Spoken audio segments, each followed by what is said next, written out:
Hey, what is up, guys? It's Rafael here, your seven-figure e-commerce coach, and today we're going to talk about the top 3 Google Ads hacks for this year and the next couple of years so that you can absolutely crush your competition, crush everybody else in e-commerce and Shopify with these hacks on Google. You know, I made a Google Ads tutorial and it's done absolutely crazy. I think it has like 8,000 views in the past week and a half.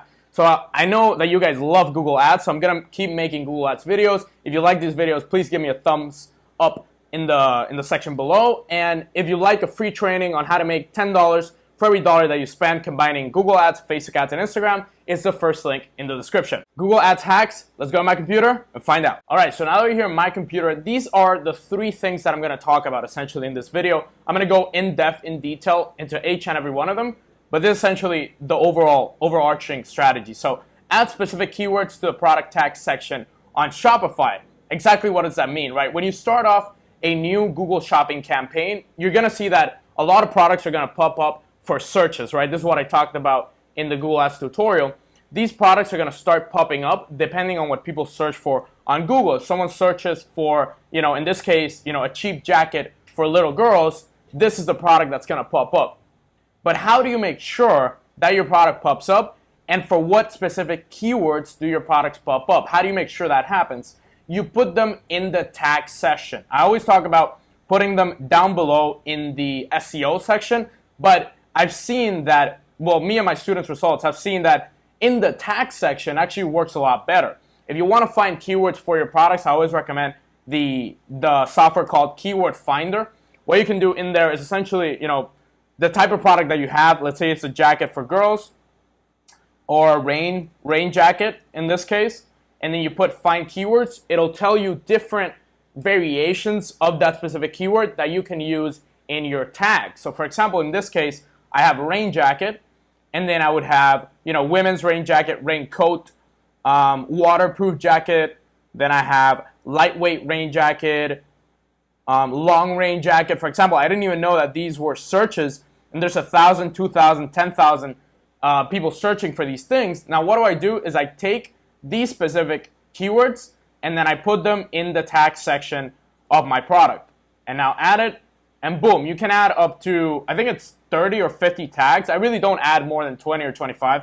But in this case, I really want to show you how to pop up for the keywords that you want to pop up, and this is how you do it. You add them to the tag section. This is how you dominate basically everybody else that's doing Google Ads. And this is something that not many people talk about. I saw it, I haven't seen it in any YouTube videos, and I haven't seen it in any groups or anything. And this is one thing that I absolutely do every single campaign, every single product that I do, and I tell my students to do.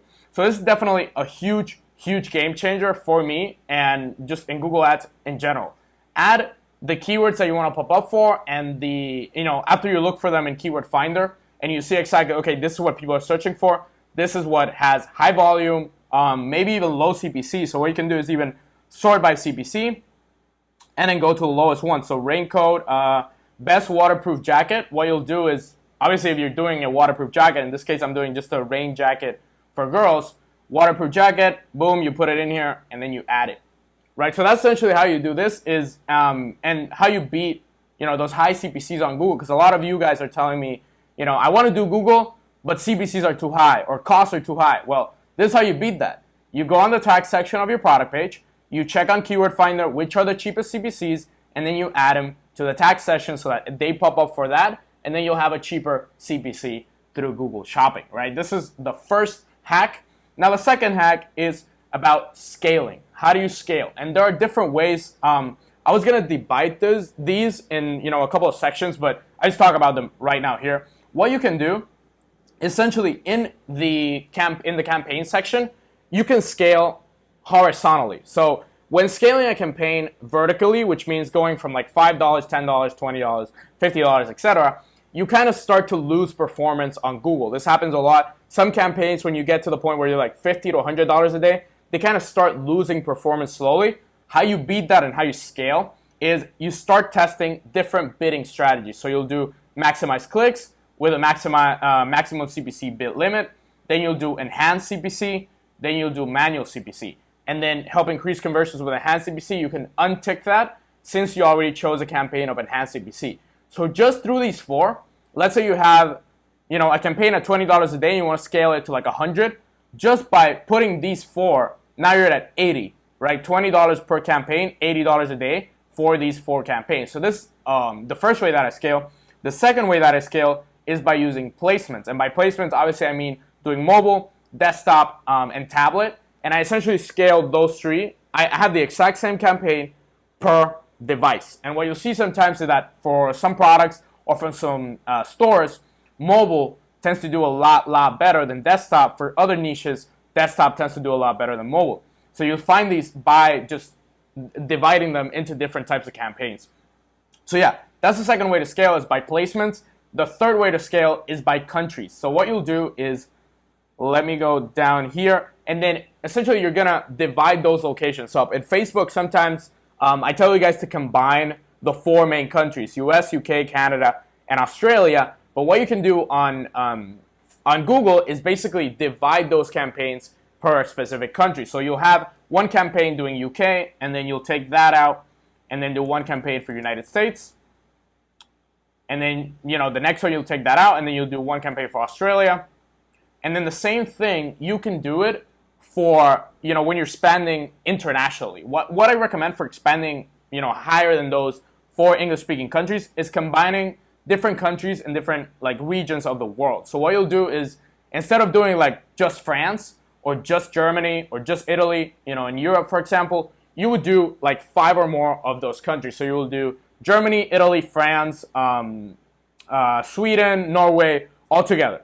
Those 5 countries all together, and once you start getting some sales, once you start getting traffic, you'll see which ones perform better than the other ones, and obviously you'll optimize from there. You make a campaign based on that country. So let's say you have 10 countries in a campaign, and then 5 of those are starting to perform really well. Now you have 5 countries in 5 campaigns, right? And now you have 5 campaigns running, the exact same campaign, just a different country. Now those 5 campaigns you do per device. Now you have 15 campaigns. And now those 3 devices campaigns, you do them by bidding strategy. So let's say you do the 15 campaigns times 3 different bidding strategies. You're talking about 45 campaigns already. If each one is, $20 a day, then we're talking about a spend of 45 times $20 a day. We're talking about a spend of $900 a day off of all those campaigns. And what you can do is just go in every morning or every evening and then just check which ones are performing better, scale those. So you don't need to take one campaign to $1,000 a day. You can do it horizontally, right? Horizontally means creating multiple campaigns instead of doing just one campaign at $1,000 a day. This is essentially how I scale and how I keep my CPA, my cost per action, my cost per sale, very, very low. Sometimes you'll see that Google Ads experts or gurus tell you to just increase the budget to $2,000 a day. Well, that kind of kills the campaign, honestly, most of the times. That's why I recommend just doing it this way and improving and scaling that way. All right, the third thing is troubleshooting and optimizing campaigns. Now, once you start getting some traffic onto your website, onto your products, you'll start to see that obviously some products tend to do really, really bad on Google. So once you see some results, let's say you spent $200 spent on ads, something I'd recommend is that just some products are going to underperform. Some products are just not going to perform on Google, and products that don't perform on Google that, you essentially test them on Google just like you test them on Facebook, you want to not take them out of your store, you want to take them out of Google. And what I do for that is, for example, I find a product, let's say this product just absolutely sucks on Google, but it works on Facebook and Instagram, but it just absolutely sucks on Google. What I'll do is right here, product availability, you manage that, and then you take out Google Shopping, and then you click done. And what that does is, it doesn't take it out from your store, it doesn't take it out from, from where you're doing it on Facebook, Instagram, whatever, it just takes it out from the Google campaign. And from now on, you won't be promoting that product through your Google Shopping campaign. So you'll keep that Google Shopping campaign running. Let's say you have 100 products, right? Cancel. Let's say you have 100 products running, and 10 of them suck, right? They're really bad. They get traffic, but they're just really, really bad. Then you take those 10 out of the Google Shopping. You untick them basically on the product page. You can do that in bulk as well by selecting all the products and just clicking make available on and then unticking Google Shopping. And then you essentially take them all from Google, and now you're keeping all your best sellers on one Google campaign. You can do that as well with, let's say you have like 200, 500, 1,000 products, and then you just have 5 that are top bestsellers that everybody buys. Then you just untick everything else from Google Shopping, and you just keep those 5 on that Google Shopping campaign. It'll run those products through the Google Shopping campaign. Now you're, 1,000 products that you have, just those 5 that you want to actually promote. So that's essentially a huge hack that a lot of people really don't know about. It's just you can take it out from Google, not take it out from your store. So that's something really cool. That's how I optimize some of the campaigns. There's another strategy that I do on my campaigns, but I'm not really sure if I should share that on YouTube. Is if this video gets a lot of views, and I will share it here, but it's kind of more reserved for my inner circle students than anything else. But yeah, that's about it. Those are the 3 ways. Add specific keywords to the product tags. This is a game changer. You can absolutely beat your competition because you're not guessing what keywords you're popping for.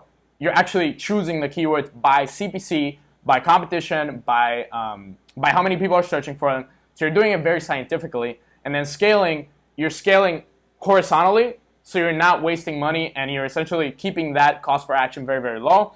And then the troubleshooting and optimizing campaigns so that you don't have to take the products out.